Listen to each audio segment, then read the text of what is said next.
Shalom shalom, wana wa Mungu, watumishi wa Mungu, wajakazi wa Mungu. Ni siku tena njema ambayo Bwana ametujalia ili tukapate kwa mbele zenu tukifundisha kuhusu Mungu, kama jinsi tulikuwa tumewaambia kuwa tutafunza kuhusu Mungu. Video ambazo zilizokwisha tumefundisha kwa kumjua kwanza mtu ni nini. Kama hujafuatilia hizo video, ungezifuatilia kwanza, kwa kuwa ni vigumu sana kwako kumjua Mungu ni nani wakati ambapo haujajua kwanza wewe mwanadamu wewe ni nini. Na tukaongelea kuhusu mapungufu ambayo yako katika kitabu cha Biblia, imewekwa na waandishi baadhi ambao hawakuwa na lengo nzuri kwa kutangaza neno la Mungu, kwa kuwa watu wote hawamtumikii Mungu, bali kuna wale ambao wanatumikia ufalme wa giza, na kwa kuwa ni vigumu kuwajua na kuwatambua usipowafunuliwa na Mungu, inakuwa ni vigumu kuelewa. Ndiposa kwa uwezo wa Bwana tumefundisha yale mapungufu ambayo yako katika Biblia, ambayo Mkristo ni lazima ajilinde na hayo mapungufu, kwa kuwa wakati wowote ambapo hayo mapungufu nayaweka ndani yako, ni vigumu sana wewe kuendelea kiukristo. Ni lazima utaishi maisha ambayo ni ya kipagani, maisha ambayo hayampendezi Mungu. Ndiposa tukapitia hayo maandiko, hata wewe unaweza ukayapitia hayo mafundisho, kwa kuwa tumepitia maandiko mengi ambayo yanakuonesha njia gani inayokupaswa kupita ndani ama kushikilia kwa ukubwa, ili uendelee katika hii njia ya Ukristo.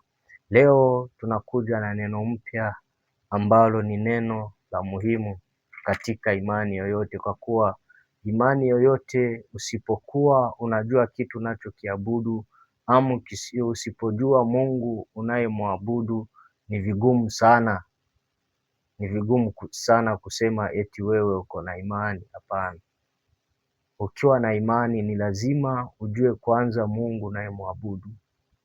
Ndiposa maandiko yanasema mnaabudu msipojua. Hayo ni maneno ya Yesu mwenyewe. Aliambia mwanamke Msamaria eti mnaabudu msichokijua. Amen. Hadi sahii kuna wale watu ambao wanaabudu kitu ambacho hawakijui. Ndiposa Bwana akatuwezesha leo ili tuje mbele zenu mkapate kujua kile ambacho mnapashwa kuabudu ni kitu gani. Ndiposa kichwa cha somo kinasema neno Mungu si kiumbe cha kuabudiwa.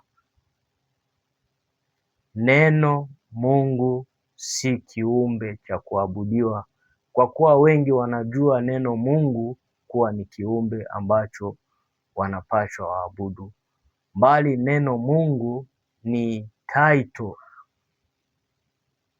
title ambalo linaonesha hicho kiumbe ambacho kinapashwa kuabudiwa.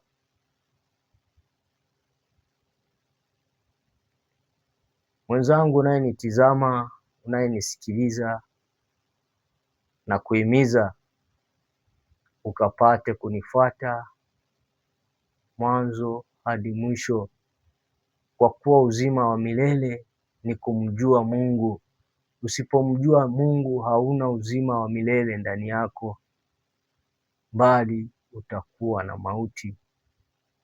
Ndiposa leo ni siku njema ambayo Mungu ametujalia ili tupate kujifunza kumjua yeye wa pekee na Yesu Kristo aliyetumwa. Kwa kuwa neno hilo mtu akisikia likitajwa anafikiri wa Mungu ni wawili. Hapana, Mungu ni umoja. Mungu wa Kristo wanayemwabudu ni umoja, si Mungu watatu. Hapana, bali ni Mungu mmoja. Na huyo Mungu ndiye tunaenda kuona leo ili kama ulikuwa unaabudu usichokijua, leo uabudu kile kitu ambacho unachojua, uabudu Mungu unayemjua. Yaani tunaanza kwanza na kujua Mungu kwanza ni nini. Ukisikia mtu anataja Mungu anasema nini? Kwa kuwa kuna zingine imani potofu zinaaminisha watu kuwa Mungu ni umoja, lakini hapana, Mungu si umoja. Mungu ni wengi, wanaoitwa Mungu ni wengi. Mungu si umoja, Mungu ni wengi. Neno Mungu ni la kiumbe chote, kina madaraka ambayo ni ya mamlaka. Ni kiumbe chochote ambacho kiko na mamlaka. Yaani definition ya Mungu ni kiumbe chochote kiko na mamlaka, kiko na nguvu na kiko na ukuu. Amen. Tunaona hata mfalme iko nayo mamlaka, yaani iko na hizo title tatu, iko na mamlaka, iko na ukuu na iko na nguvu. Hiyo ndiyo tafsiri ya Mungu. Kwa kuwa hata Herode Pilato alimuuliza Yesu, wewe ufalme wako ni wa wapi? Yesu akamwambia, ufalme wangu si wa dunia hii. Ina maana kwa ingine lugha, Yesu si Mungu tu, bali ni mfalme. Yaani Mungu na ufalme ni kitu kimoja, si vitu mbili tofauti. Hapana, hicho ni kitu kimoja, ni tafsiri moja. Ndiposa yeye anaitwa mfalme, ama unaweza ukamuita Mungu, haina tofauti hiyo. Mfalme, Mungu, rais, hiyo ni tafsiri moja, kwa kuwa hicho kiumbe kinaonekana kiko na mamlaka, kiko na ukuu na kiko na nguvu. Rais iko na mamlaka, iko na nguvu na iko na ukuu. Na ni lazima tujue kwa nini ama kitu gani ambacho kitasababisha tujue sasa kiumbe gani cha kuabudiwa. Kwa kuwa kuna viumbe vingi ambavyo viko na mamlaka, viko na nguvu, viko na ukuu. Si Yesu peke yake iko na mamlaka, iko na nguvu, iko na ukuu. Kuna vingine viumbe ambavyo viko na mamlaka, ijapokuwa mamlaka yao iko chini kama ya Yesu, iko chini ya Yesu, lakini hata vyenyewe viko na mamlaka kwa wale ambao hawana. Kwa kuwa kuna wanadamu ambao hawana chochote, hawana mamlaka, hawana nini. Kuna hao wanadamu, kwa kuwa hao wanadamu wako, so kuna wale ambao wanaita Mungu. Ukiona kuna mwingine yuko juu yako kimamlaka, utamuita mheshimiwa, yaani wewe utakuwa chini yake obvious. Ndiposa Bwana kataka tujue hilo neno Mungu linamaanisha nini, kwa kuwa kuna watu ambao wanaabudu wasichokijua. Ndiposa kumbuka, Paulo alifika mahali pamoja akakutana wanaabudu Mungu asiyejulikana. So ikiwa hilo neno Mungu linatosha, sasa hangewauliza tena ama wafundishe tena eti Mungu anayejulikana ni nani, anaitwa nani? Hapana. Ni lazima wao obvious walikuwa na Mungu. Kama Mungu ni Mungu, hakuna Mungu mwingine, walikuwa na huyo Mungu. Haingekuwa na haja tena anze kuwafundisha Mungu mwingine, hapana. Ndiposa wa Mungu ni wengi na wa Mungu wanaoabudiwa ni wengi, si umoja. Kwa mfano, kabla hatujaenda kwa mifano ya Mungu, ningependa kwanza tujue tujue kitu kimoja ambacho kitatusaidia, kwa kuwa kuna wamungu wengi ambao wanadamu wanawaabudu, tukianzia kwa Wakristo wanaabudu Mungu wao anayeitwa Yesu. Tukienda kwa marasta au warasta wanaabudu Mungu wao jina yake Jah. Tukienda kwa Wahindi wana Mungu wao wanamuita Krishna. Tukienda kwa Wachina, Wachina wana Mungu wao wanamuita Buddha.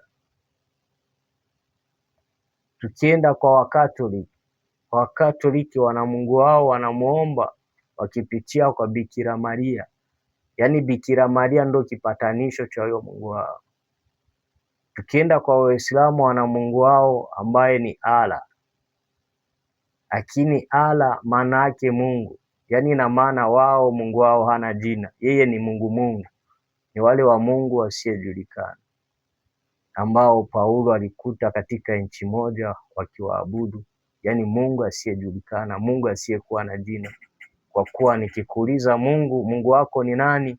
Alafu niambie Mungu wangu ni Mungu. Yaani ina maana we Mungu wako hana jina. Yaani huyo ni Mungu ambaye hayuko. Kuna watu ambao wanaabudu wasichokijua. Sasa ndiposa leo tumekuja tufundishe kwa nini kwa Mungu ni yupi ambayo Mungu ni nani ambaye tunapaswa kuabudu kama wanadamu. Kwanza tunajifunza mamlaka ama kitu ambacho kitatuonesha kabisa ukuu wa huyo Mungu. Tutaanza kwanza kufundisha Yesu, tujue ukuu wake ama nguvu zake ama mamlaka yake, ili apate kuitwa Mungu. Ili Wakristo wamwabudu kama Mungu, je, vigezo gani ambavyo tunaona kwake tumuite Mungu tumwabudu? Na kitu gani ambacho kinafanya yeye kuwa Mungu? Tutaanza katika kitabu chake cha Mathayo 10 ule mstari wake wa kwanza. Inasema, Yesu akawaita wanafunzi wake 12 na akawapa mamlaka ya kufukuza pepo na kuponyesha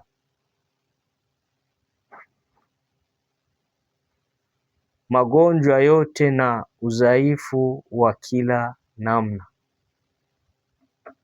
Yaani huyu ni Mungu, kwa kuwa tumesema Mungu ni kiumbe ambacho kiko na vitu tatu. Kiko na mamlaka, kiko na ukuu na kiko na nguvu. So tunaona hapa Yesu, kwanza ukisoma hiki kitabu cha Mathayo 10 mstari wake wa kwanza, aliita wanafunzi wake wote akawapa mamlaka. Yaani ina maana ni kiumbe ambacho kiko na mamlaka, kinaanza kikatoa mamlaka. Ndiposa wewe mwanadamu kama wewe kama mimi hauwezi ukaabudiwa, kwa kuwa hauna hata mamlaka ya kupeana kwa wengine. Ndiposa wewe unaitwa mtu wa kawaida. Lakini kama rais iko na mamlaka, anaanza kaita mtu ampe mamlaka, aende fasi kutawala ama aende fasi kuitisha kwa ile sauti tu, kwa yale mamlaka aliyopewa. Ndiposa anaitwa rais, ndiposa anaitwa mfalme, ndiposa iko na mamlaka ya uungu. Yaani yeye ni Mungu. Ndiposa ukiona kama wakati wa Musa, wakati Farao Musa anamwambia aachilie watu wa Mungu aende kumwabudu, alimuuliza Mungu yupi? Na sisi tuko na Mungu wetu hapa. Lakini walifanyaje kuona kuwa huyo Mungu wa Farao na Mungu wa Musa nani Mungu ambaye yuko na nguvu? Yaani walipingana kwa nguvu, walipinzana kwa nguvu. Ndiposa Musa alirusha fimbo ikakuwa nyoka, na wale waganga wa Farao wakarusha fimbo ikakuwa nyoka. na hizo nyoka mbili zikaanza kupigana, lakini maandiko yanatuambia nyoka wa Musa akameza wale. Ina maana nyoka wa Musa alikuwa na nguvu kuwazidia. Ina maana Mungu wa Musa ni mkuu kuliko Mungu wa Farao. Yaani wote walikuwa ni wa Mungu wawili, lakini walionekana kupinzana kwa nguvu, nani anayezidi mwingine. Na kisa kingine cha mfalme Herode, yeye aliongea, wakampigia kelele, wakasema huyu anaongea kama Mungu, naye akajisikia kuwa watu wamempongeza, naye akajiona kama Mungu. Lakini sababu Mungu mwingine alikuwa wa kumzidi, akamuua, akamuonesha kuwa wewe si Mungu bali mimi ndio Mungu. Yaani hao wa Mungu ijapokuwa ni wengi, wanaonekana kwa nguvu. Zile nguvu ambazo wanazotumia ndizo unazoona huyu ni mkuu kuliko huyu. Ikiwa Mungu ni umoja, hata Farao hangesema ni Mungu. Ni vile alijua wa Mungu wako wengi. Tunaendelea kusoma katika hicho kitabu tu cha Mathayo 8. Soma katika kitabu cha Mathayo 8:27. Hapo tunasoma kwanza, tunatizama mamlaka, kwa kuwa tutamjua Mungu kwa mamlaka.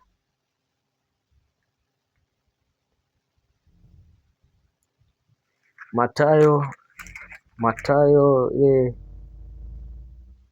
8 ule mstari wake wa 27 inasema, wale watu wakamaka wakisema, huyu ni mtu wa namna gani, hata pepo na bahari za mtii? Yaani walijiuliza. Hiki kisa ni kisa ambacho wakati ambapo wako katika mtumbo, wako katika bahari, ifundika kwa mingi, mpepo ukavuma, wakaonekana ni kama wanataka kuzama, wanataka kuangamia, na Yesu amelala katika mtumbo. Ndiposa wakamwamsha. Alipokemea ile bahari na upepo, pakawa shwari, yote ikanyamaza. Wakajiuliza, huyu ni mtu wa namna gani?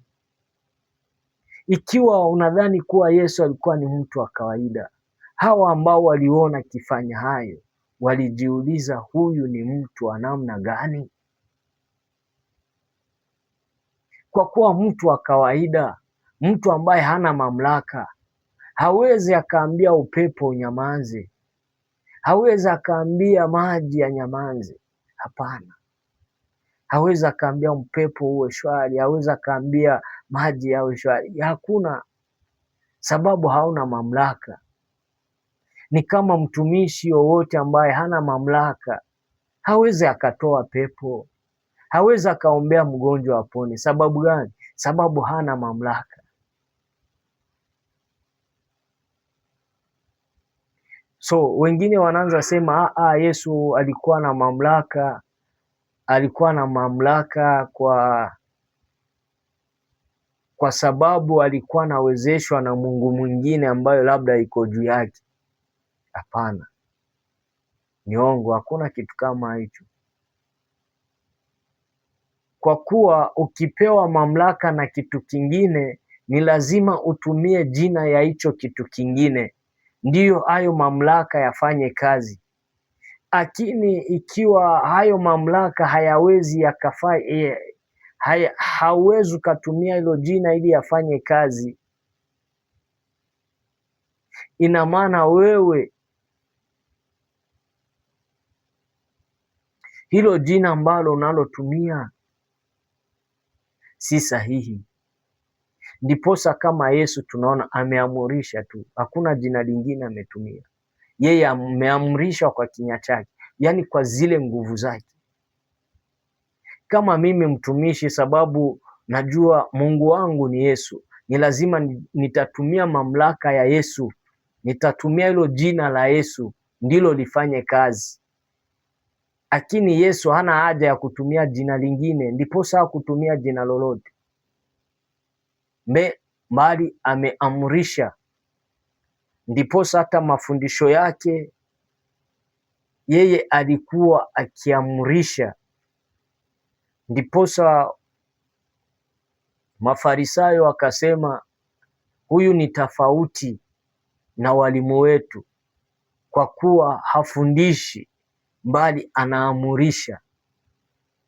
Yaani Yesu alikuwa anaamurisha kwa kuwa alikuwa na amri ndani yake.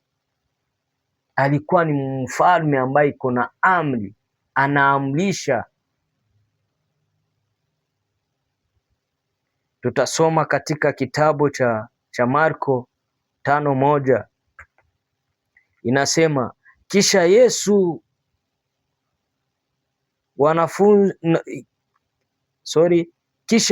na wanafunzi wake wakafika kule ng'ambo ingine ya ziwa la Galilaya katika nchi ya Wagerasi. Yesu alipotoka ndani ya chombo pale mtu mmoja aliyeshikwa na pepo akakuja kukutana naye akitoka kwenye makaburi.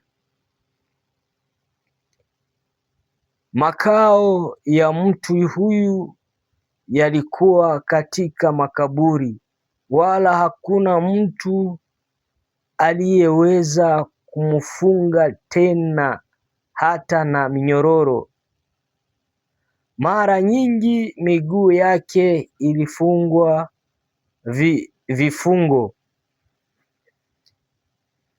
vifungo vya chuma, nayo mikono yake na minyororo, lakini alikata minyororo ile na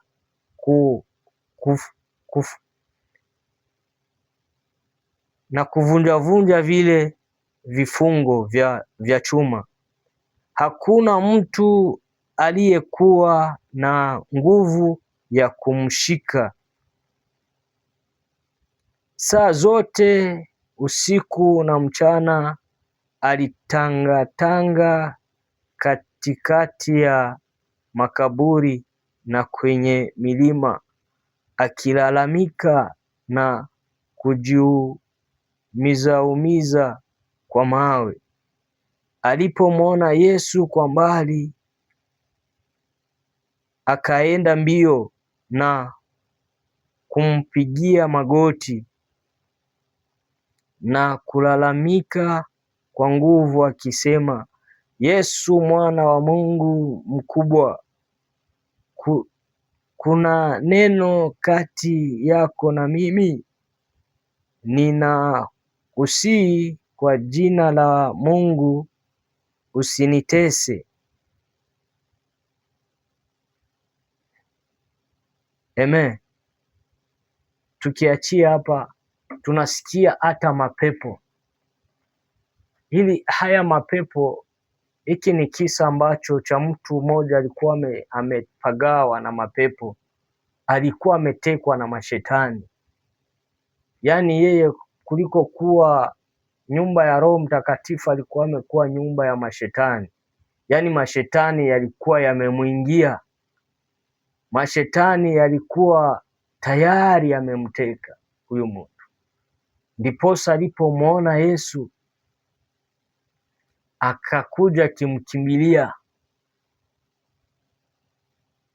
kwa kuwa yeye alikuwa ni mtu ambaye anaishi makaburini, anaishi milimani. Yaani maisha yake hayakuwa mazuri, watu walikuwa wakimwogopa, kwa kuwa anatuambia walikuwa wakimfunga hata minyororo, anaikata minyororo. Yaani yeye maisha yake ilikuwa si maisha ya kawaida. Ndiposa wakati ambapo amemwona Yesu akakimbia kwa Yesu, labda alikuwa akijua kwa gesi alikuwa anatishia watu, anakuja kumtishia Yesu. Wakati alipofika kwa Yesu akaona si mtu wa kawaida wa kutishiwa, ndiposa akajua huyu yuko kuu kuliko madaraka ambayo niko nayo, yuko juu kuliko nguvu ambazo niko nazo. Ndiposa akasema, je, unakuja kunitesa kabla ya wakati wangu?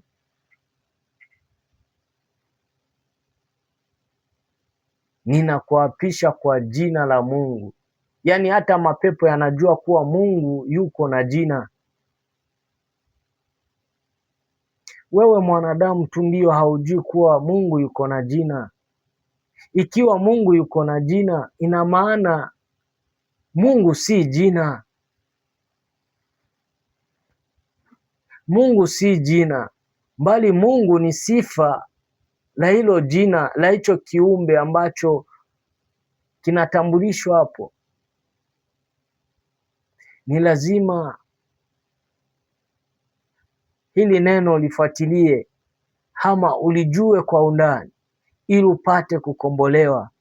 Ni vigumu kukombolewa ama kujua kuabudu kweli kweli wakati ambapo haujui maneno, haujui Mungu ni nini.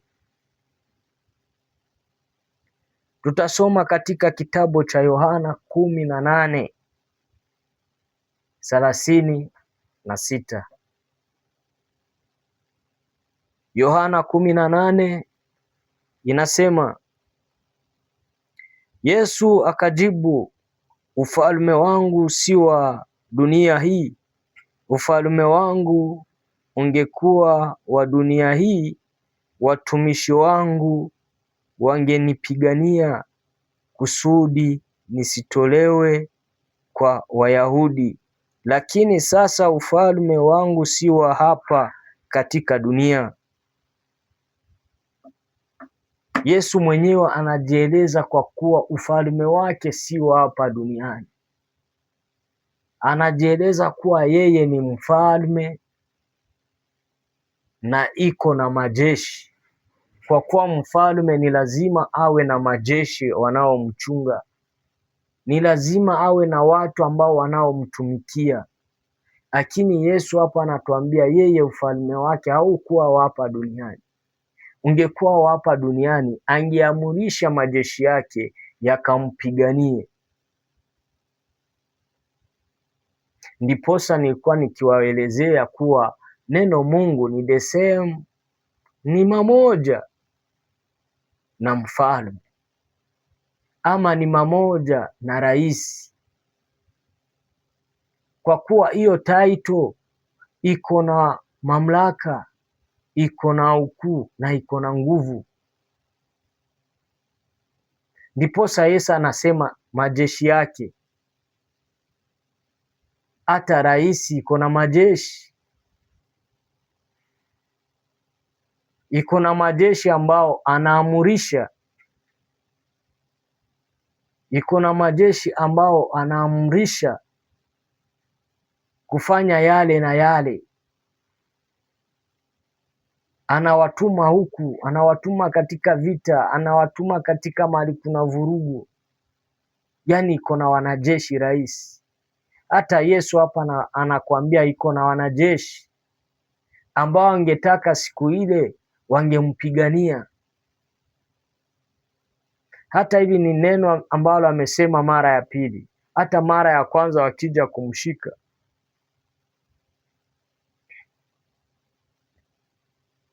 alisema ningeamurisha pangekuja majeshi kunipigania. Lakini sasa ni ufalme wenu. Yaani nimewaruhusu mfanye chochote. Kwa kuwa yeye amewaamurisha, yeye ndiye aliyewaamurisha, aliyewaacha wamchukue. Kwa kuwa wakati ambapo walimsogelea ili wamshike, wao walianguka, hawakuwa na uwezo hata wa kumsogelea, hawakuwa na uwezo wa kumsogelea. Wao hawakuwa na uwezo hata wa kumsogelea, kwa kuwa wakati ambapo walimsogelea walianguka, ndiposa akawaruhusu wapate kumshika, akawaruhusu wapate kumfanya chochote ambacho wanataka kumfanya. Yeye ndiye aliyewaruhusu, sio kusema eti wamemshinda nguvu ama wamemshinda mamlaka. Hapana, kwa uwezo wake kwanza amewaonesha. Wakati wamemsogelea wote wameanguka, na wakati ambapo Petro amekata moja lisikio, yeye amewaonesha iko na uwezo hata wa kuunganisha hilo sikio. Sasa hiyo yote inakuonesha kiumbe ambacho kiko na ukuu ama kiko na nguvu, ndiposa ana uhalali wa kuitwa Mungu. Yesu iko na uhalali wa kuitwa Mungu sababu iko na mamlaka, iko na nguvu, iko na ukuu. Yuko na nguvu ya kuamurisha upepo na bahari kunyamaza kimya.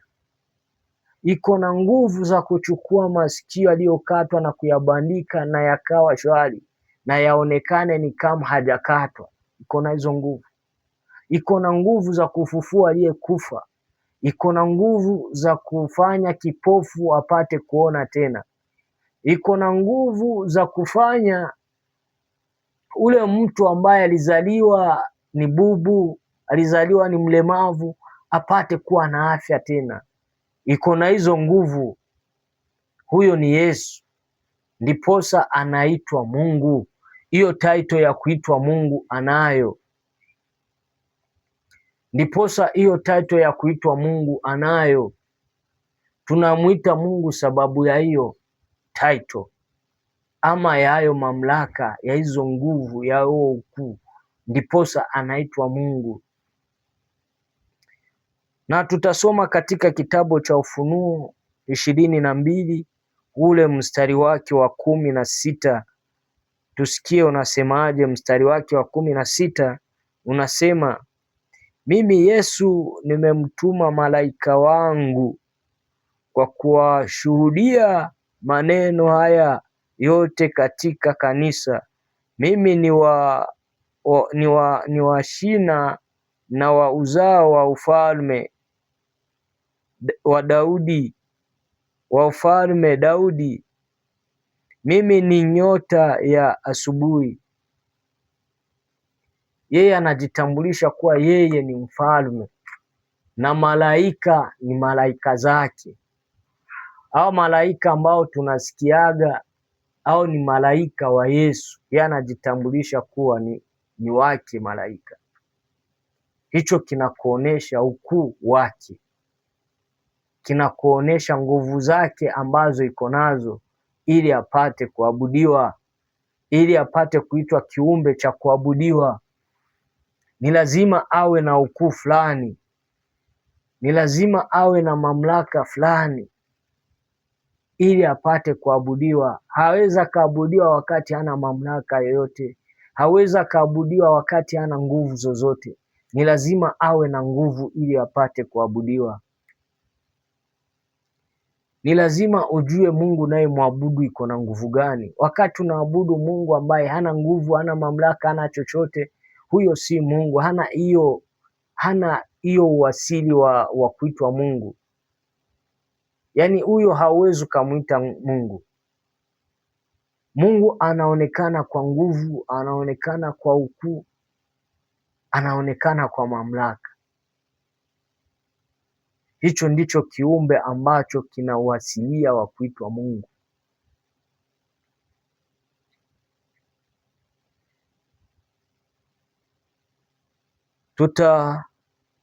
Tutaendelea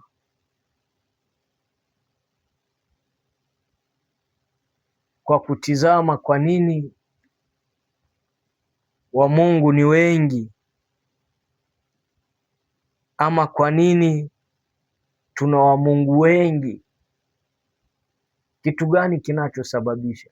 kiwasilia wa Mungu si wengi sana. Wanaoitwa Mungu ni wawili. Kuna Mungu wa mbinguni na kuna Mungu wa dunia hii. Kuna Mungu ambaye anayeitwa Yesu na kuna Mungu anayeitwa Ibilisi. Sasa huyu Ibilisi iko na title mingi ama yani wanamwabudu kwa njia mingi sana. Hapo ndipo tunaona kama kuna Mungu wengi. Hapana, wa Mungu wanaoabudiwa kwa hii dunia ni wawili. Usipomwabudu Mungu Yesu, unamwabudu Mungu Shetani. Kwa kuwa ukisoma maandiko yamesema hata Shetani ni mungu wa dunia hii. Mungu mwenyewe ambaye ni Yesu anasema kuwa Shetani ni mungu wa dunia hii.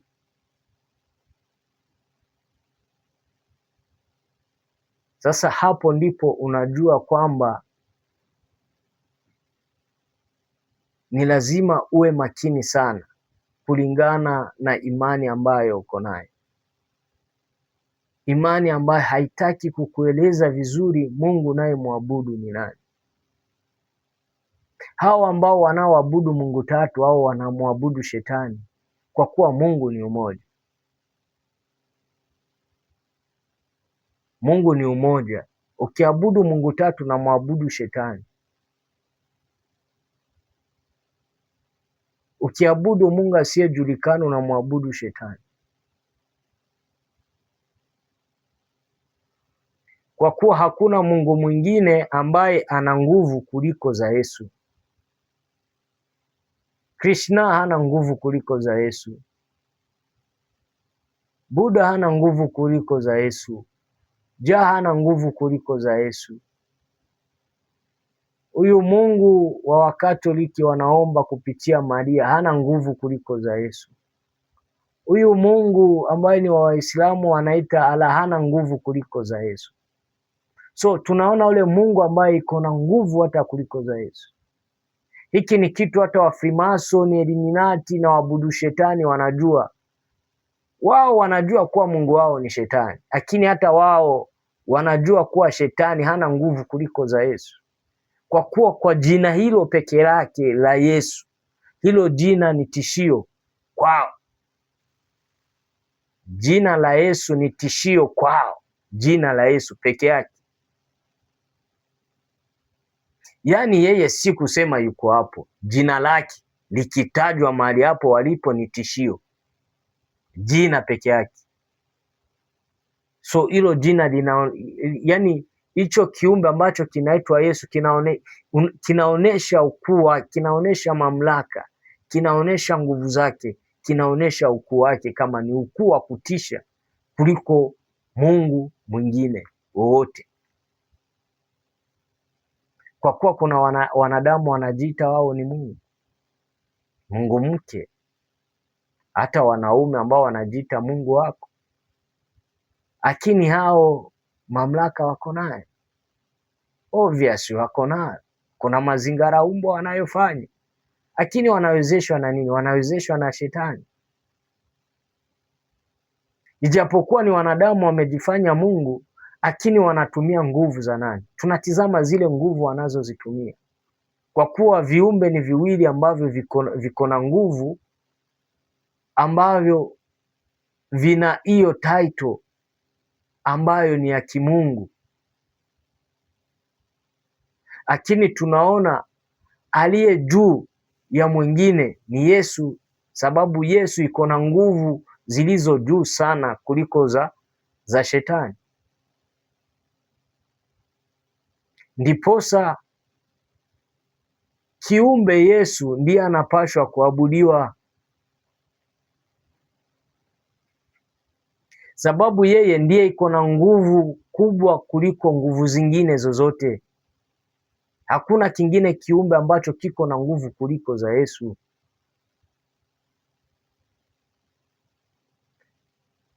Ni lazima kila mtu ambaye mahali alipo ajue kiumbe ambacho kinapashwa kuabudiwa kiumbe ambacho kina hiyo title ya umungu kinapaswa kuabudiwa ni Yesu peke yake.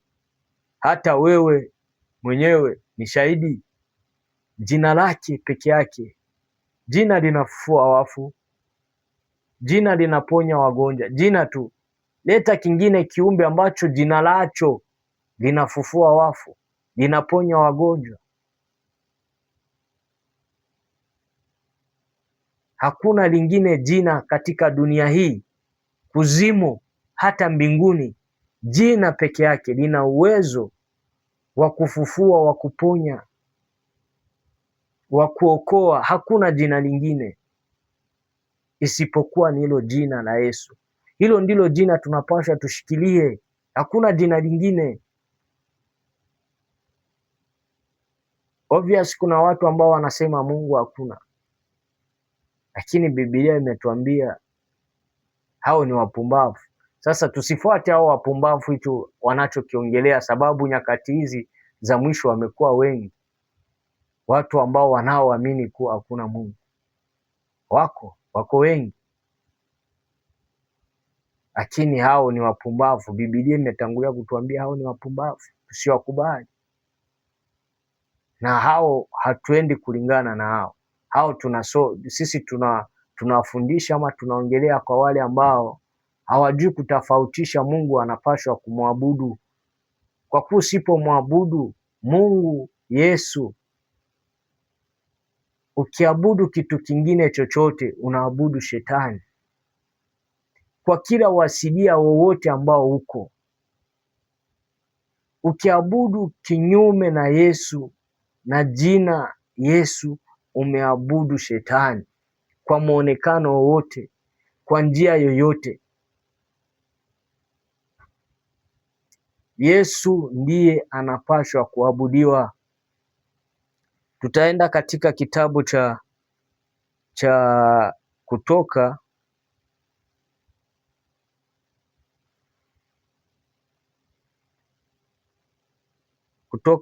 tutasoma katika kitabu cha Kutoka 7:10 hadi 12. Inasema, basi Musa na Aroni wakamwendea mfalme wa Misri na kufanya kama vile walivyoamriwa na Yahwe. Aaron akatupa fimbo yake chini mbele ya mfalme na wakubwa wake, nayo ikakuwa nyoka. Lakini mfalme wa Misri akawaita wenye hekima wake na wachawi. Wale wachawi wa Misri wakafanya vile vile kama uchawi wao, lakini ufalme wa Misri akawaita besekarapa. Tasoma 12. Kila mmoja akatupa fimbo yake chini. Mstari wake wa 12. Kila mmoja akatupa fimbo yake chini, ikakuwa nyoka, lakini fimbo ya Aaron ikameza fimbo zao. Yaani walipizana sasa kwa nguvu. Ikaonekana kuwa ule Mungu wa Musa ndiye mkubwa kuliko huyu Mungu wa Farao. Tutasoma katika Matendo 12:21 hadi 23. Halafu kwa siku ile ilipopangwa, Herode akavaa nguo zake za kifalme, akaikaa katika kiti chake cha kifalme na kuwatolea watu hotuba. Nao watu wakalalamika wakisema, hii ni sauti ya Mungu wala si ya mtu. Na pale pale malaika wa Bwana akamwadhibu Herode kwa ugonjwa kwa sababu alijitukuza kwa pahali pa Mungu. Herode akakuliwa na michango ya tumbo na kisha akakufa.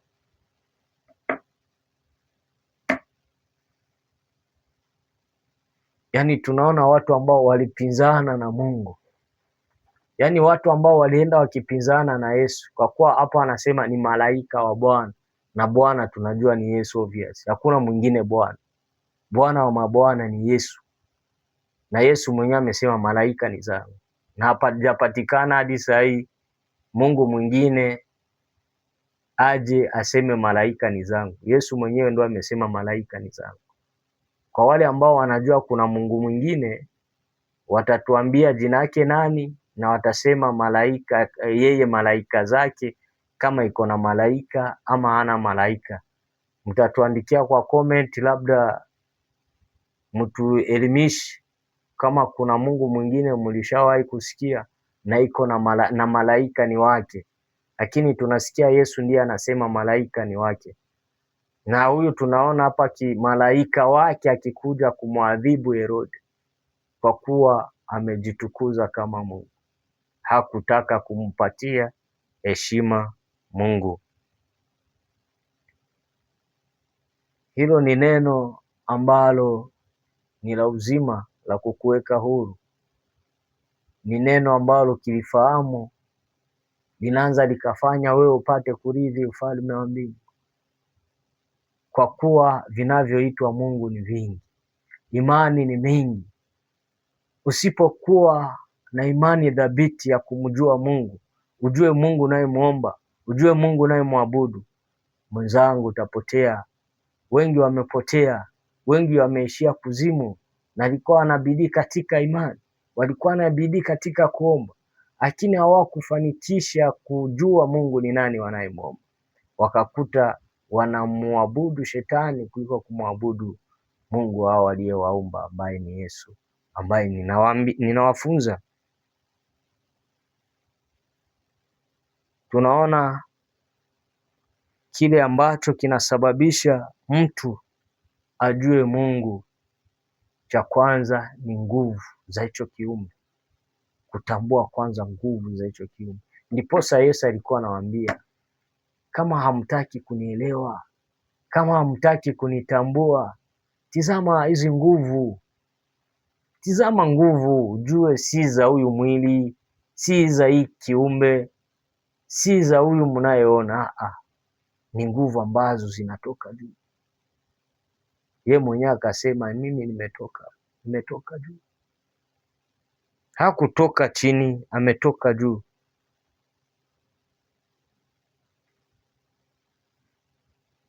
Amen. Desekarapa. Tutasoma katika kitabu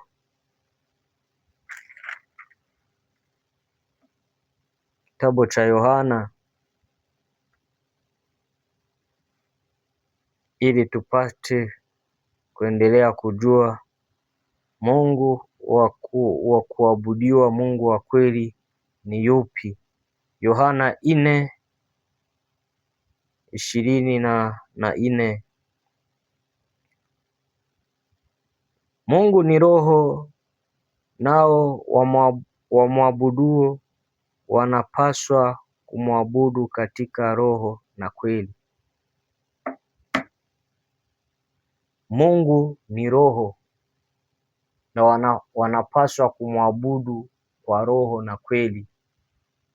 Mungu ni roho, wanapaswa kumwabudu kwa roho na kweli. Kwa kuwa Mungu ni roho, nawe mwanadamu ukitaka kumwabudu, ni lazima umwabudu ukiwa na roho wake. Ndiposa akamwambia Nikodemu, usipobatizwa mara ya pili kwa maji na roho, hauwezi ukaona ufalme wa mbingu. Hata wewe Mkristo, wewe ambao uko katika hiyo kanisa ambayo hauna roho, unaabudu bure. Toka mtafute kwanza roho. Ni lazima kwanza utafute roho, kwa kuwa wanayeabudu roho ni lazima wawe na roho. Wewe huwezi kuwa na mwili alafu waabudu roho, hapana. Waabudu shetani, kwa kuwa utaabudu kitu ambacho haujui. Ndiposa wengi tunaona wanaabudu vitu ambavyo hawajui, sababu wao ni mwili na wanaabudu roho. Roho utaiabudu ukiwa na roho.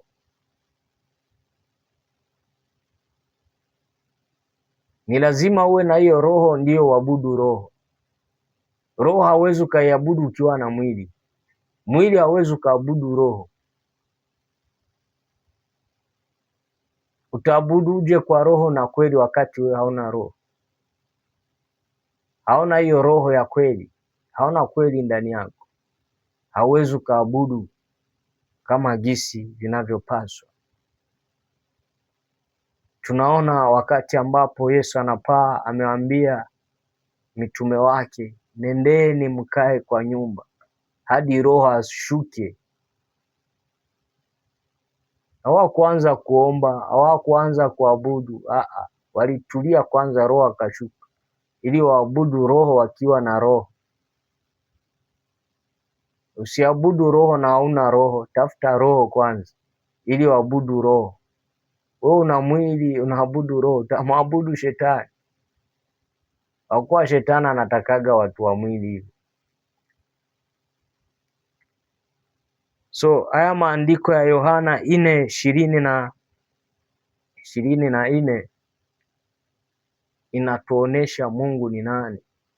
Tukisema Yesu ni Mungu, hatusemi ule mwili uliozaliwa na Mariamu, kwa kuwa ule mwili uliozaliwa na Mariamu ule ni mwana wa Mungu, ni mwana wa Mungu. Neno mwana wa Mungu ina maana ni mwili ambao Mungu ametumia, kwa kuwa Mungu ni roho, ana uwezo wa kuingia kila mahali, kwa kuwa imeandikwa miili yetu ni hekalu la maroho.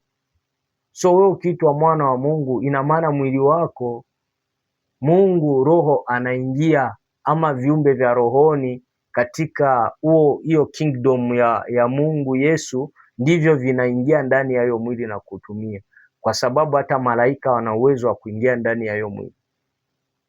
Wana uwezo wa kuingia ndani ya mwili wako alafu watoe message ama wafanye kazi zao. Wana uwezo. Ndiposa Mungu alikuwa akiingia ndani ya ule mwili. Mungu alikuwa ametengeneza ule mwili kwa kazi yake maalum. Yeye ndiye alikuwa anaingia ndani ya ule mwili, anafanya kazi yake. Ndiposa unaona huyo mwili ulikuwa na hali mbili. Wakati mwingine unaongea kama mwanadamu tu, na wakati mwingine unaongea kama Mungu. Hapo watu ambapo watanielewa ni watu ambao wako na roho. Wewe ukiwa hauna roho hauwezi ukanielewa, kwa kuwa mwanadamu tayari yuko na roho, anajuaga Mungu akiongea ndani yake, anajuaga wakati ambapo yeye anaongea. Ndiposa watu ambao wako na roho hawana shida na Yesu, bali ambaye watu wanatatiza na imani za kipumbavu na imani za kishetani ni watu ambao hawana roho, wanaleta shida katika hii dunia. Wanatuletea Mungu tatu, eti kuna Mungu Baba, kuna Mungu Mwana, kuna Mungu Roho. Eti kuna Mungu mtoto na Mungu Baba.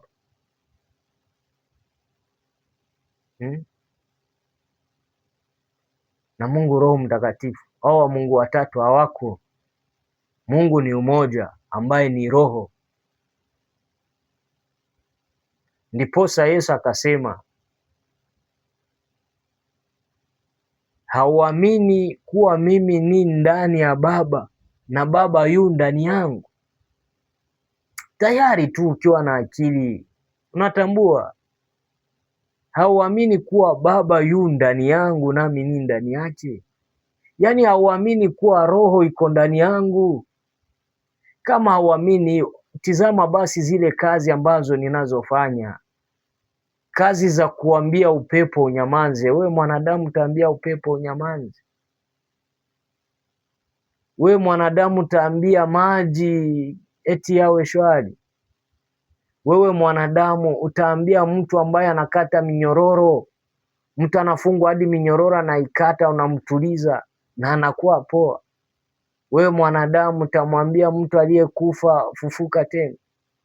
Ni vigumu. Alikuwa anawaambia basi tizama hizo vitendo ninazotenda si vitendo za kibinadamu, bali ni kitendo cha Mungu. Yaani ni kiumbe ambacho kiko na uungu, ndicho kinachofanya hiyo kazi, si kiumbe cha kawaida. Alijaribu kuwafungua hivyo macho, lakini bado watu mpaka saa hii hawaamini.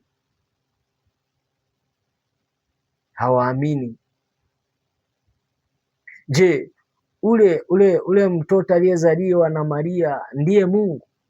Jibu ni hapana, ule si Mungu, bali yeye mwenyewe alisema nimekuja kwa jina la Baba yangu. Yaani kile kiumbe kimepewa jina la baba yake. Baba yake jina yake Yesu Kristo na mtoto jina yake Yesu Kristo. Yaani tuko na mapacha, yaani ni mapacha. Baba yake ni Yesu Kristo na mtoto ni Yesu Kristo. Sasa hapo ndo kuna fumbo kubwa. Wakristo wakisema Yesu ni Mungu, nashindwa kuelewa ni Mungu yupi wanaongelea. Mungu wa Wakristo si ule mtoto wa Mariamu, bali Mungu wa Wakristo ni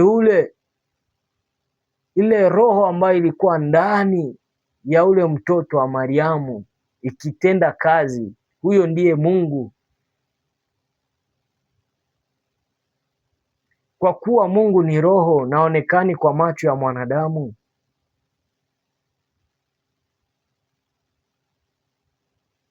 ndiposa sisi tulikuwa tunaona ule mwili, tunaona Mungu. Kwa kuwa wewe mwanadamu na haya macho yako ya kibinadamu, ni vigumu sana uone roho usipofunguliwa macho na kupelekwa rohoni uzione.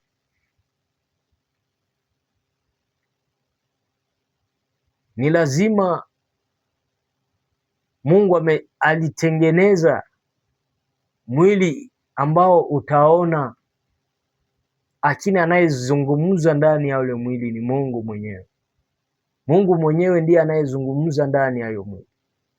Mungu mwenyewe ndiye anayefanya makuu ndani ya ule mwili, lakini wanadamu wamepofushwa macho, wanaona ule mwili. Hapana, tizama zile kazi zilikuwa zikitendeka ndani ya ule mwili.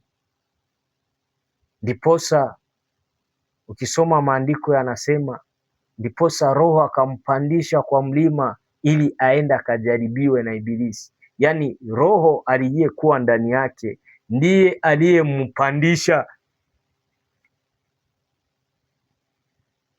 Huyo Roho ambaye ni Mungu alikuwa ndani yake ndiye aliyesababisha akanyage juu ya maji, atembelee juu ya maji.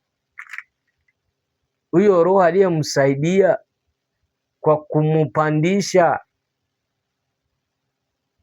juu ili aenda akajaribiwe na shetani, ndiyo huyo Roho aliyemwezesha akanyage juu ya maji, atembelee juu ya maji.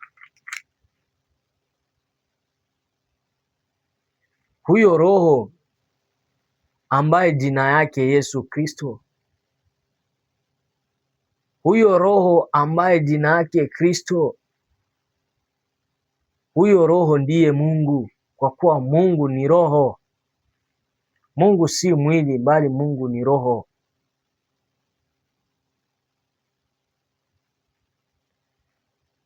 Tutasoma katika kitabu cha Wakorinto wa pili. Tusome kwanza kitabu cha Hesabu 23 mstari wake wa 9. Hesabu 23 mstari wake wa 19. Mungu si mtu. Mungu si mtu. Amen. Wale ambao wanafikiri labda kuwa huyu Mungu Yesu wa Wakristo anayemwabudu ni mtu, ni yule mtu aliyezaliwa na Mariamu, ama ni kile kimtu ambacho kimejaa kwa kila gari, kile kicheza movie, kwa kuwa kuna akili za watu zimetekwa mpaka saa hii. Wao wanafikiri yule jamaa anayewekwa kwa magari aliyecheza masinema kuwa ndiye Yesu, na wengine wanadhani yule mtoto aliyezaliwa na Mariamu ndiye Mungu. Hapana, hapana, Mungu si mtu. Kitabu cha Hesabu 23:19 kinakwambia Mungu si mtu, na tumesoma kitabu cha Yohana 4:24 inakwambia Mungu ni roho. Ni lazima ujue Mungu ni roho.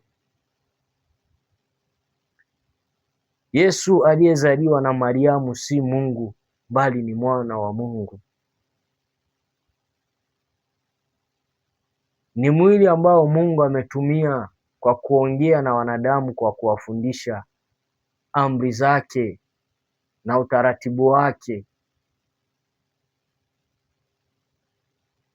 Tutasoma katika kitabu cha Wakorintho wa kwanza 6:19. Wakorintho wa kwanza 6:19 inasema, hamjui kwamba mwili wenu ni hekalu la Roho Mtakatifu anayekaa ndani yenu? Hamjui mili yenu kuwa ni hekalu la Roho Mtakatifu anayekaa ndani yenu? Yaani mili yenu ni hekalu la Roho. Ule mwili wa Yesu ulikuwa ni hekalu la Roho, ambayo ni Roho wa Mungu ambaye ni Kristo, ndiposa akaitwa Kristo Yesu. Kwa kuwa hilo jina la Kristo ni jina la Mungu mwenyewe. Yohana 14:10. Yohana 14:10 inasema, hauamini kwamba mimi na Baba ni mmoja? Yeye ni ndani yangu na mimi ndani yake. Maneno ninayowaambia siyasemi kwa mamlaka yangu mwenyewe, lakini Baba anayekaa ndani yangu ndiye ayafanyaye kazi zake. Wenzangu, ni neno liko wazi. Hili neno limefunguliwa kwako ili ukapate kuelewa Mungu ni nani. Ule mwili unaongea ukisema Mungu mwenyewe ambaye ni roho yuko ndani yangu, na ndiye anayefanya hizi kazi zote mnazoziona. Ndiye anayefundisha, ndiye anayefufua, ndiye anayeponya, ndiye anayeamrisha.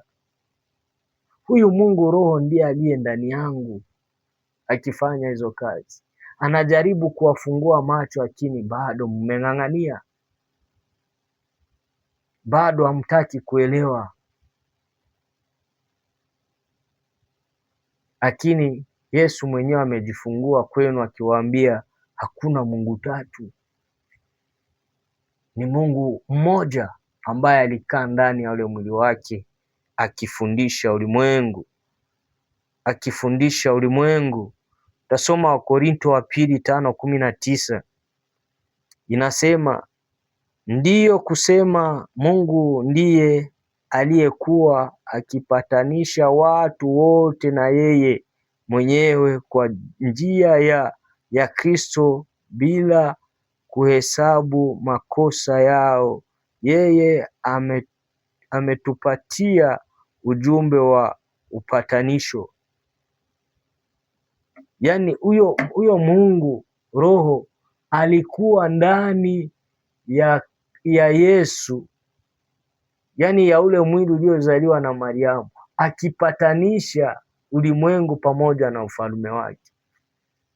Yaani lina maana gani?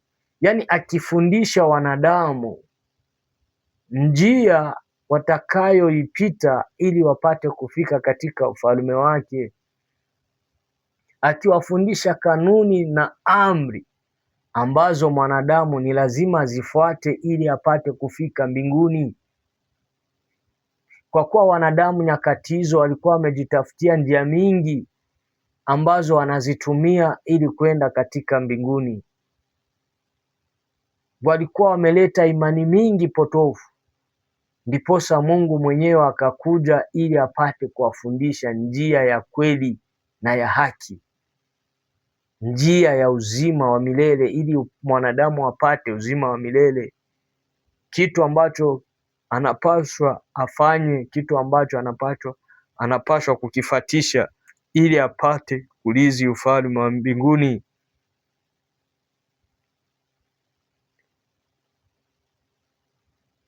Hicho ndicho kilisababisha yeye Mungu kutengeneza mwili na kukuja katika hii dunia. Na hiyo ni kawaida katika viumbe vya rohoni. Viumbe vya rohoni, iwe ni mashetani, iwe ni malaika, wana uwezo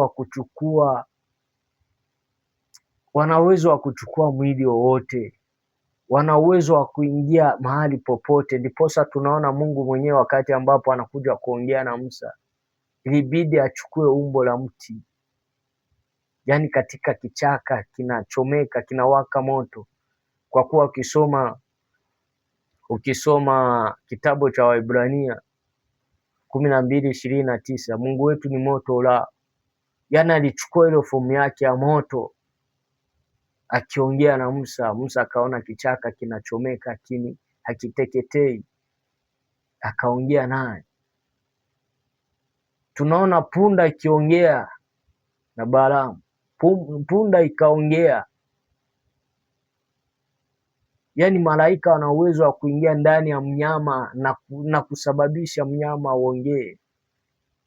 Ndiposa Yesu wakati ambapo anaingia Yerusalemu, wakimtandikia matawi ili apate kupita, watu wakipiga nduru, Mafarisayo wakamwambia aambie watu wanyamaze. Akawaambia hata hao watu wakinyamaza, mawe yatapiga fujo. Kwa kuwa alikuwa anajua malaika wana uwezo wa kuingia ndani ya yale mawe na waendeleshe tu na hiyo kazi.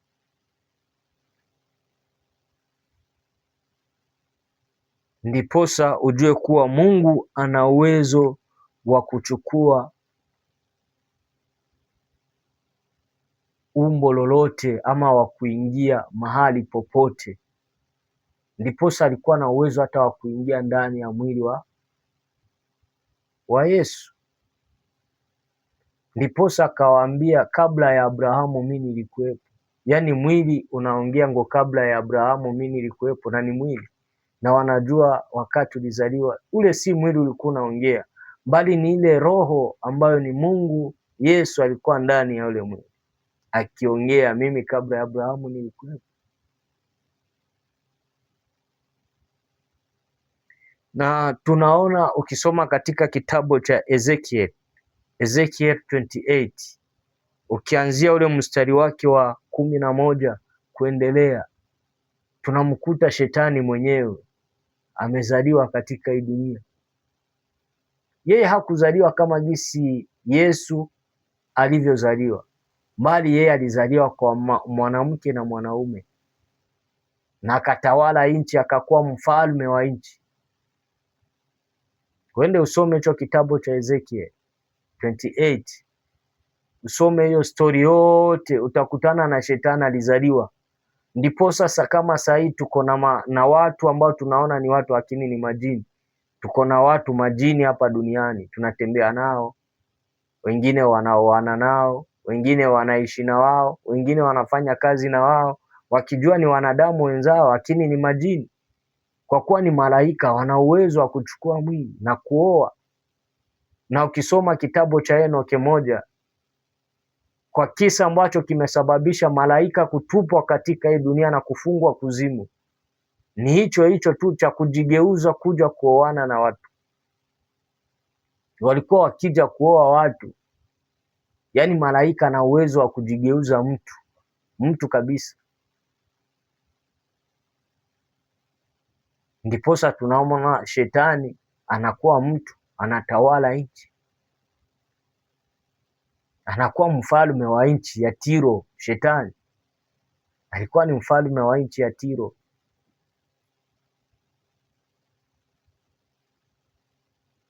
Shetani si Yesu peke yake, si Mungu peke yake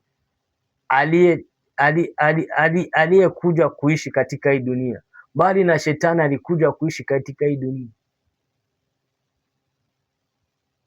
Watu wanajikita sana kwa Yesu, jinsi mwili wa Yesu Mungu aliutengeneza kwa mwanamke ambaye ni bikira, akazaliwa akakuja katika hii dunia. Hapana. Ungejua hata shetani alitengenezewa mwili akakuja katika hii dunia na akatawala hii dunia, labda Yesu ungemkubali, Mungu ungemkubali, ungekubali kuwa Yesu huyo ni Mungu, kwa kuwa ungejua hivyo viumbe vya rohoni vina hiyo nguvu, vina hivyo nguvu ya kutengeneza. Tutasoma katika kitabu cha Marko ili tupate kuelewa.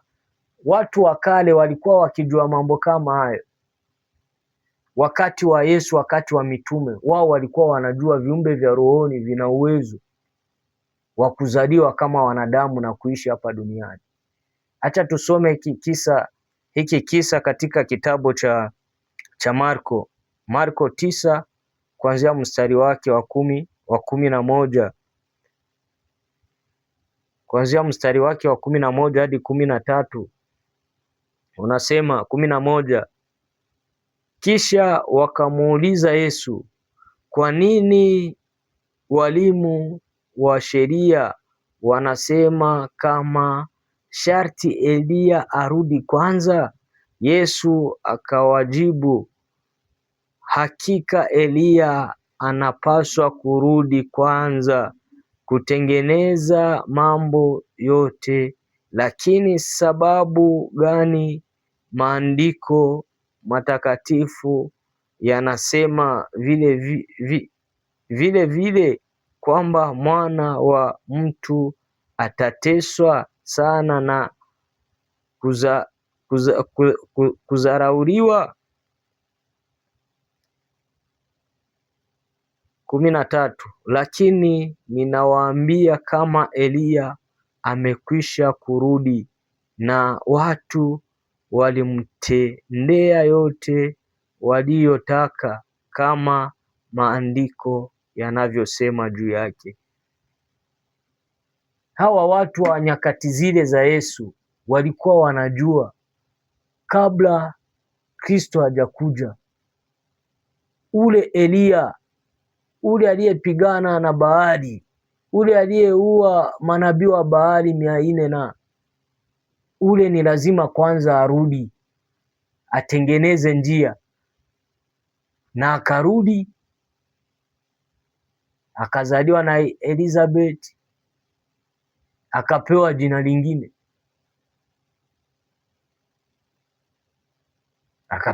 lingine,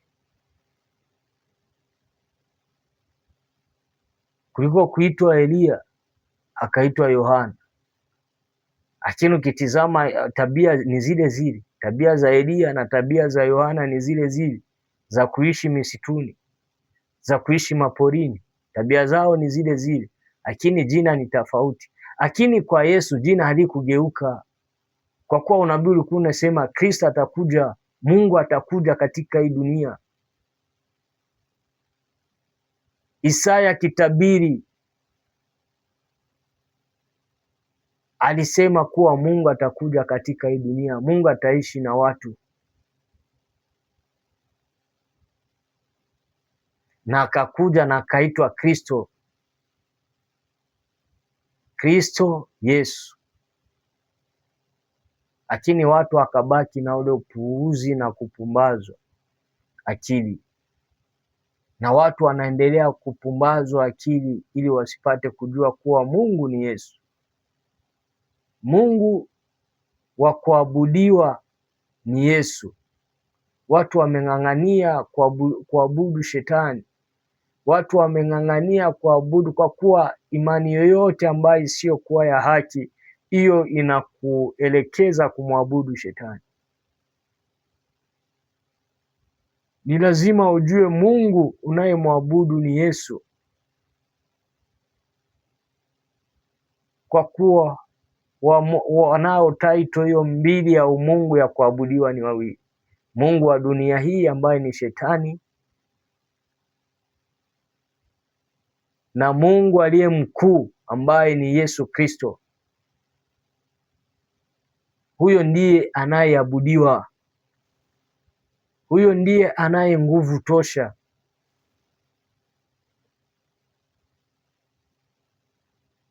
Usiabudu tena miungu mitatu, kwa kuwa hakuna miungu mitatu ambayo itakusaidia. Hakuna miungu mitatu ambayo itakusaidia. Tusikie kwanza Elizabeth. Elizabeth kuna kitu cha maana na cha muhimu alichoongea. Tukisoma katika kile kitabu cha Luka 1:43, namna gani nimepata bahati hii ya kutembelewa na mama ya Bwana wangu. Yaani namna gani nimepata bahati. Hapa Elizabeth hakusema kimwili, amesema kiroho. Katika roho amesema yeye amekuwa na bahati kutembelewa na mama wa Mungu wake. Kweli Mungu iko na mama. Kiumbe chote cha rohoni, hata kiwe na nguvu gani, hata kiwe na title ya umungu,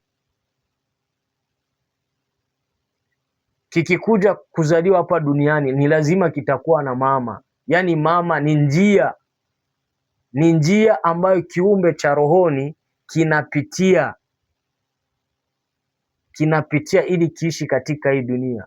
Mama ni njia ya viumbe vya rohoni kupitia ndani ili vije katika hii dunia. Eliya alikuwa ni kiumbe cha rohoni,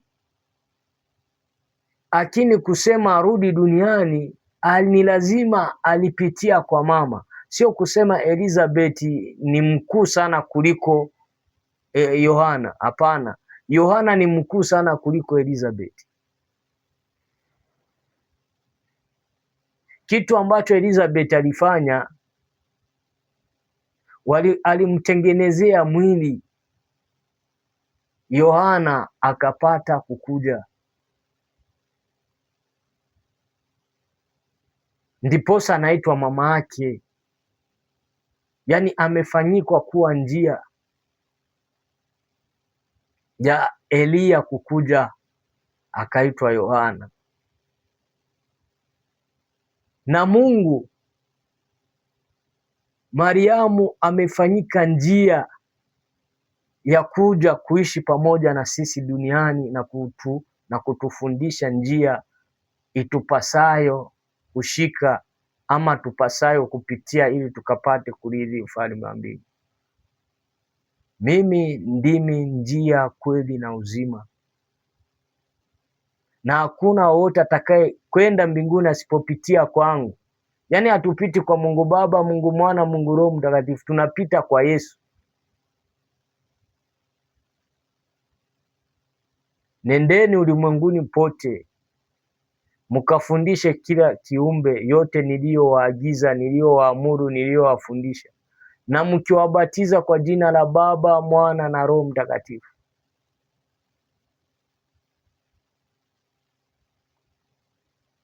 Baba ni nani? Ni Yesu. Mwana ni nani? Ni Yesu. Roho Mtakatifu ni nani? Ni Yesu. Ndiposa akamwambia Filipo na Tomaso, waamini ukimwona Baba. Ukiniona mimi umemwona Baba. Unasemaje nikuoneshe Baba? Hauamini kuwa mimi ni ndani ya Baba na Baba yu ndani yangu. Mimi na Baba tu umoja. Mimi na Baba tu umoja. Kwa kuwa Baba hawezi akaonekana katika hii dunia asipokuwa ndani yangu, tu umoja. Yaani hawezi akajitoa eti anaenda kando hapa, we mwanadamu utamuona useme huyu ni mwili Yesu, huyu ndo Yesu, huyu ndo Mungu. Hapana. Utawaonea, yaani jinsi utaona Yesu utamuona. Na uhakika kuwa Mungu yu ndani yake ni yale matendo ya kuchukua masikio. Mtu anamkata sikio, anachukua sikio tena analiwekelea. Wewe utaweza? Wewe kata hilo lako alafu wekelee. Utaweza? Utaweza? Ni vigumu. Hivyo vinafanywa tu na Mungu. Hapo Mungu alikuwa anajifunua kuwa ni yeye. Mara alikuwa akienda kuomba. Kuomba ni nini? Kuomba ni kuongea. Yaani ili neno kuomba ni kuongea na mtu ama na kitu. Ndiposa Yesu akachukua wanafunzi wake watatu akawapeleka milimani, na hakuwapeleka tu, akawatoa ndani ya mwili na akawapeleka tena rohoni, akawasafirisha huko mbinguni, kwa kuwa hawangeona Musa.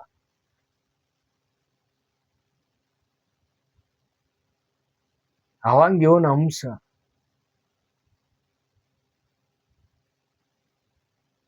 Hivyo viumbe vitatu vya rohoni walivyoona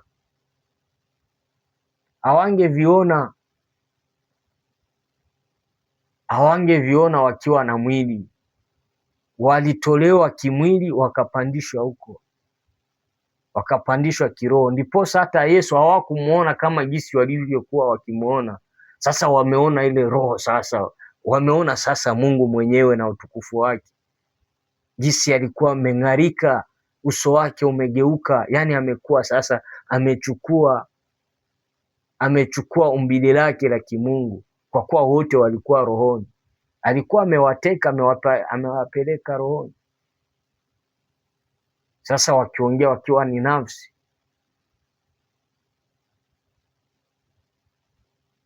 Hapo ndipo kuna siri kubwa ya kuelewa. Ukishaelewa Mungu ni nani, ukielewa Mungu ni nini, hapo ndipo unaabudu unachokijua. Ni kujilinda na imani ambazo haziko. Acha tumalizie katika hiki kitabu cha Mathayo 2:2. Yesu alizaliwa Betlehemu katika Yudea wakati wa utawala wa Mfalme Herode. Kisha kuzaliwa kwake, watu wenye elimu kutoka mashariki wakafika Yerusalemu. So hii inatuonesha nini, ama nina maana gani kusoma hii andiko? Kuna watu ambao ni wa elimu, si elimu ya dunia hii, bali ni ya elimu ya rohoni, ambayo wana uwezo wa kutizama kitu, waone kitu rohoni na mwilini. Kwa mfano kama Yesu alikuwa pote, alikuwa rohoni na alikuwa mwilini. Ndiposa ukinong'ona, ile kuongea kama hautoi sauti, hiyo unaongea katika ulimwengu wa roho. Viumbe vya rohoni ndivyo vinavyokusikia, lakini viumbe vya mwilini havikusikia hata kidogo. Lakini Yesu, kwa kuwa uko rohoni yuko na mwilini yuko, ukinong'ona tu kidogo uko rohoni anakusikia. Ndiposa yule Mfarisayo akasema, huyu kweli angekuwa ni mwana wa Mungu, huyu kweli angekuwa ni nabii, angejua huyu mwanamke kama ni kahaba. Alinong'ona, hakusema kwa sauti, alinong'ona, lakini Yesu akatoa akamwambia, hapana, nilikuja kwako, hujanipatia maji na hujaniosha miguu, lakini huyu kahaba ananiosha miguu kwa machozi. Huyu kahaba anabusu miguu yangu, lakini wewe hujafanya hivi.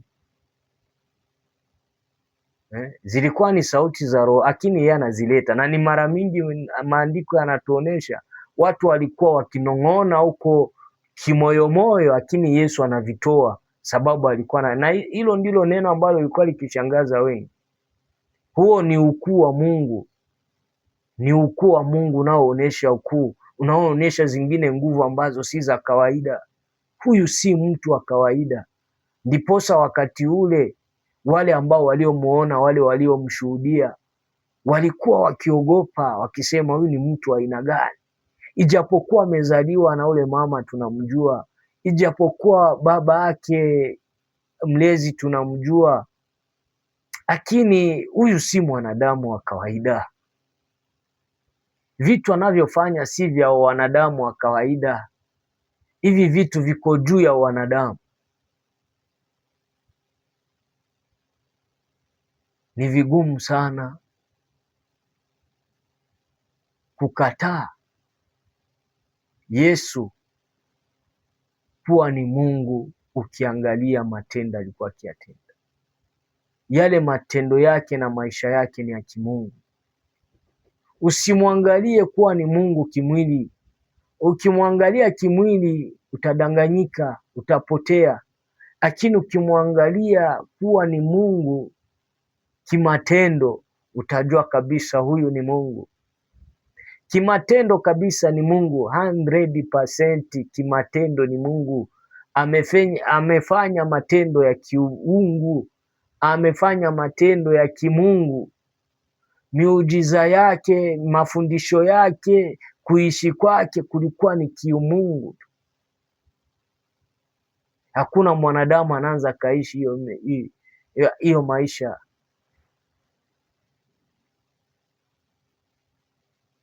Miujiza aliyofanya hakuna wowote aliwahi kuifanya mwanadamu. Musa anayoitwa Musa, miujiza aliyofanya na Yesu vitu alivyofanya haviendani, hata havikaribiani. Yaani usipoamini kuwa ule mwili unaanza ukabeba Mungu, basi tizama yale matendo ule mwili ulifanya. Ale matendo ule mwili ulifanya ndiyo yunayo kuonesha kabisa huyu ni Mungu. Huyu ni Mungu wa kuabudiwa.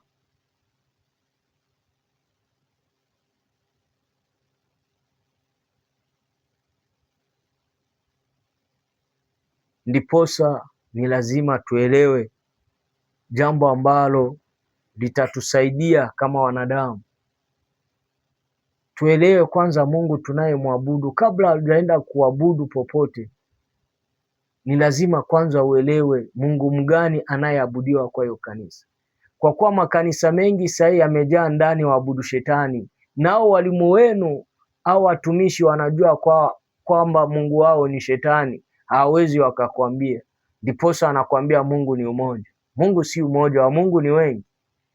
Muulize Mungu wako ni nani. Ukisikia ni Mungu Baba, Mungu Mwana, Mungu Roho, huyo ni shetani. Hakuna Mungu Baba na Mungu Mwana na Mungu Roho, huyo ni shetani. Mungu ni umoja ambaye ni Yesu Kristo. Na Yesu akasema nimekuja kwa jina la Baba yangu. Yaani baba yake jina yake Yesu Kristo, na ule mwili ulikuwa unaitwa Yesu Kristo.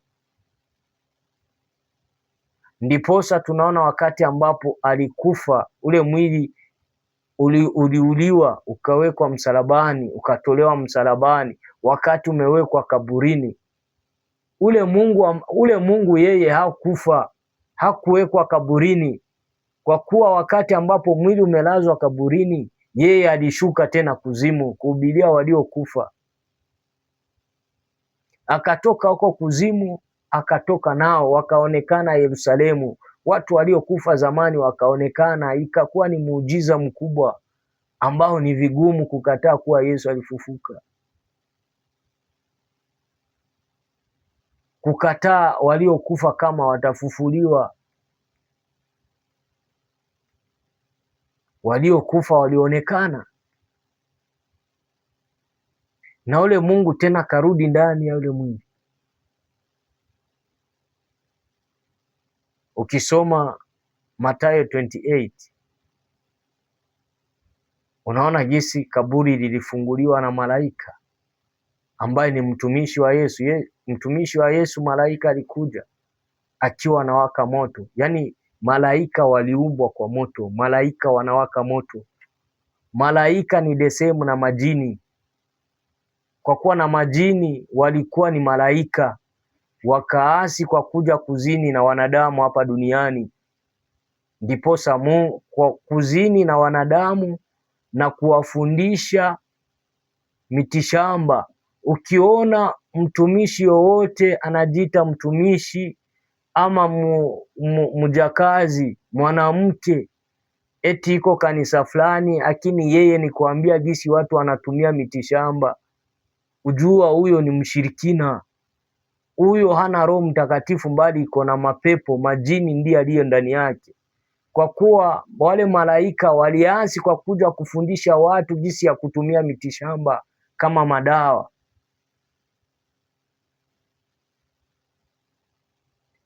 Sababu nimeona tumama twingi tumejaa ndani hizo maroho, na baadhi ya tunaume tumejaa ndani hizo roho, eti tuna ufunuo wa majani, eti madawa za kienyeji.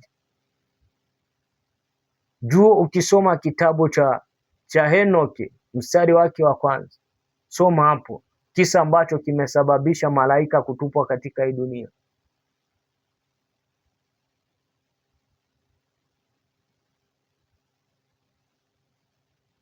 Kufundisha wanadamu kutumia mitishamba, kuzini na wanadamu. Hapo ndipo uasi ulioanza.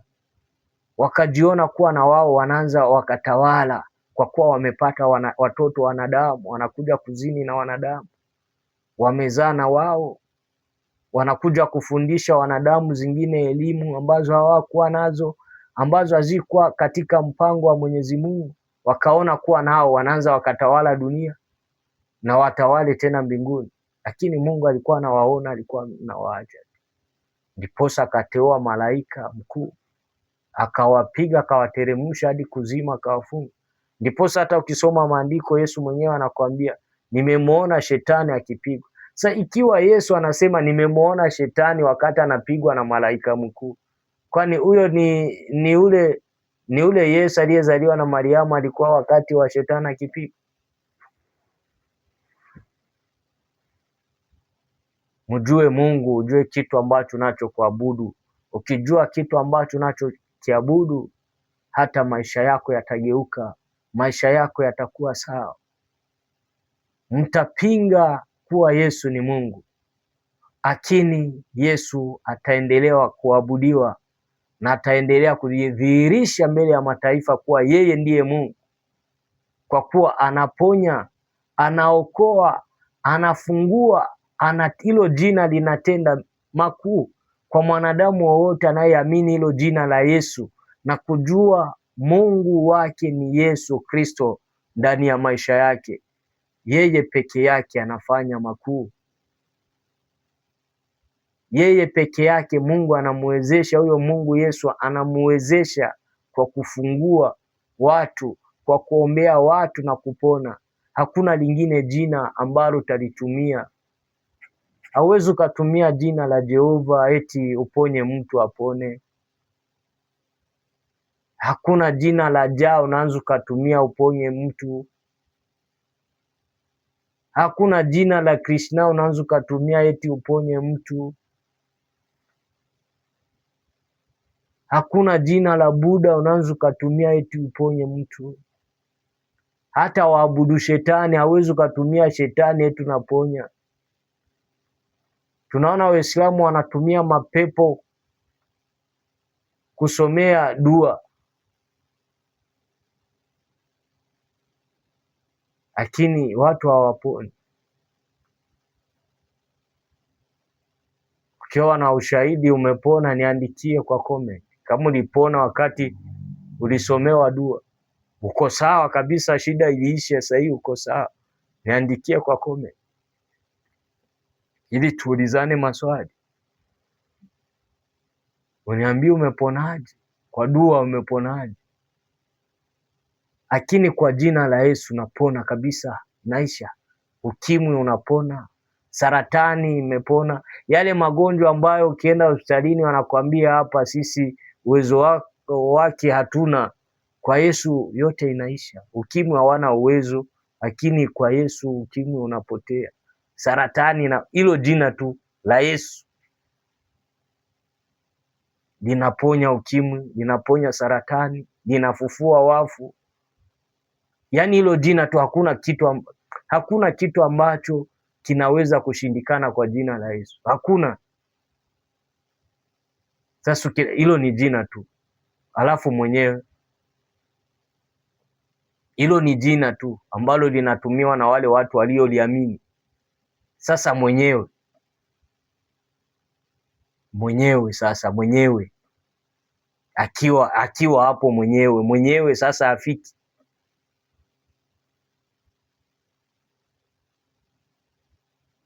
Hakuna Mungu mwingine anapashwa kuabudiwa. Hakuna jina lingine tulilopewa duniani isipokuwa ni jina la Yesu Kristo peke yake. Bwana awabariki, Bwana awafungue ili mpate kuelewa kuwa yeye Yesu Kristo wa Nazareti ndiye Mungu anapashwa kuabudiwa, ndiwe Mungu unapashwa kumwabudu ili upate uzima wa milele. Na uzima wa milele ndo huu, wamjue Yesu kuwa ndiye Mungu wa pekee. Ukisoma katika kitabu cha Yohana wa kwanza 5:20, na uzima wa milele ndo huo, wamjue kuwa Yesu ndiye Mungu wa pekee. Hilo ndilo neno la uzima, hilo ndilo neno lina baraka, hilo ndilo neno linalokufungua, hilo ndilo neno litasababisha wewe upate kurithi ufalme wa mbingu.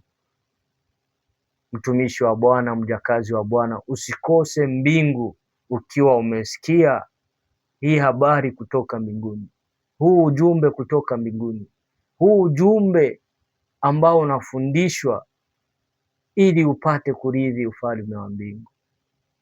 Ninakuombea kwa Bwana, usishikilie maneno haya ya kawaida. Haya ni maneno ambayo yamekuja nyakati za mwisho. Nimeteuliwa nyakati za mwisho ili nipate kuja kukuambia maneno ya kweli, maneno ambayo labda ulikuwa bado haujasikia, labda uliwahi kuyasikia kwa mtumishi wa Mungu wa kweli, aliwahi kuyakuambia ukayapuuzia, lakini ni vizuri Bwana ameona vyema atume tena mtumishi wake ili aje akwambie. Usiendekeze nayo makanisa yanayokufundisha eti kuna Mungu tatu, eti utaomba Yesu atapeleka habari tena kwa Mungu mwingine. Hapana.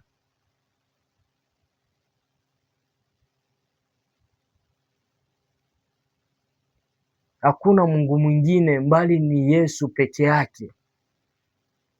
Stefano aliporushiwa mawe, Mungu alimfungua macho akamwona anakaa katika kiti cha enzi, kwa kuwa maandiko yanasema alimwona akikaa mkono wa kuume.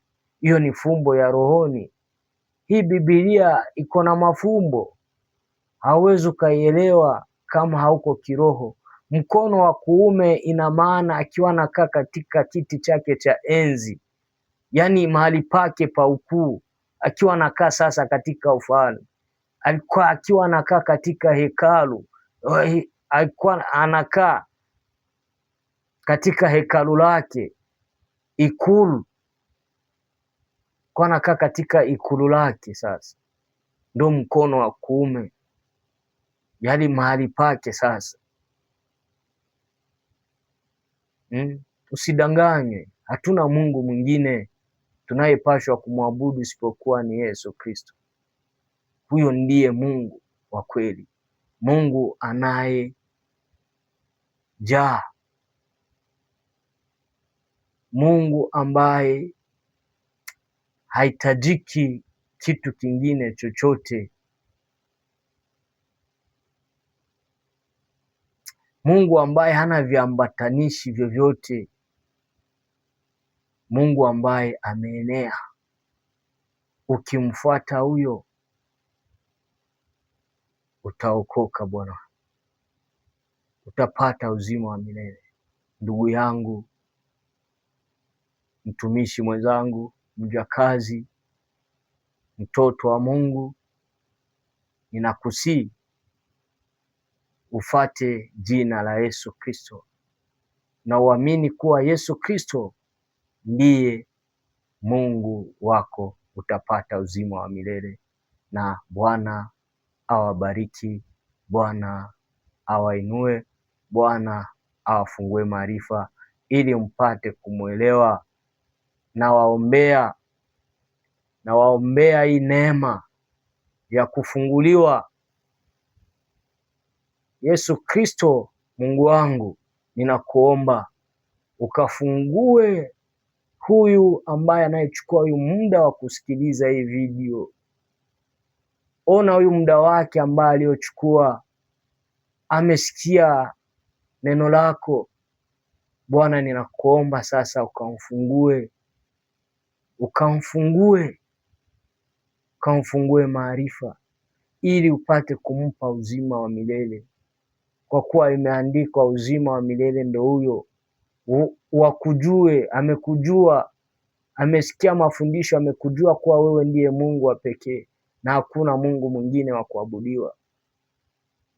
Sasa ninakuomba Bwana wangu ukamfungue ili apate kurithi ufalme wa mbingu pamoja nami, ili apate kurithi ufalme wa mbingu pamoja na watakatifu wenzangu, ili naye awe umoja wetu mwa wale ambao watakaye kurithi ufalme wa mbingu. Asante Bwana kuwa umenisikia. Asante Bwana kuwa umetenda. Katika jina la Yesu Kristo wa Nazareti. Amen. Shalom, shalom.